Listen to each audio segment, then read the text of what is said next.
Kiukweli Zanzibar naiona pengine na iona pengine kupitia haya mashindano, kwa sababu tumeshuhudia kupitia mashindano ya CHAN jinsi yalivyofanyika pale Zanzibar, namna Zanzibar ilivyobadilika kwa namna yake.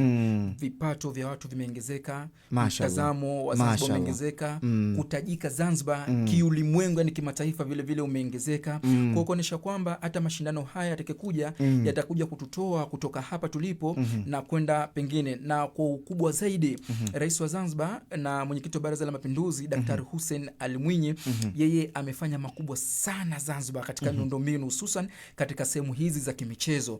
Na hivi ninavyokuambia, ukiachana na uwanja ule wa Amani ambao wenye hadhi wa kuchezewa mashindano ya kimataifa, sasa hivi kuna project kubwa ambayo tayari imeshaanza, ambapo anajenga mji wa kiserikali. Ni sehemu nyingine kabisa, lakini katika mji wa kiserikali unajengwa uwanja mpya wa kimataifa kama uwanja wa Manchester United. Na hivi ninavyokuambia, wakandarasi wako site, na Disemba ya mwaka 2026 tunakabidhiwa uwanja wetu. Kabisa ule uwanja ambao unauona uliochezewa wa Amani.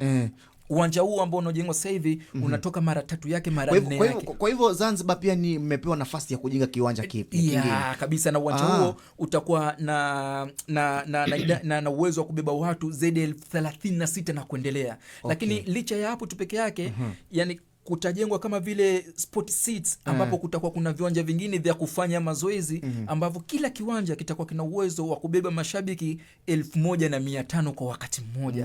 Huyo ndo Dr. Hussein Ali Mwinyi kuelekea AFCON.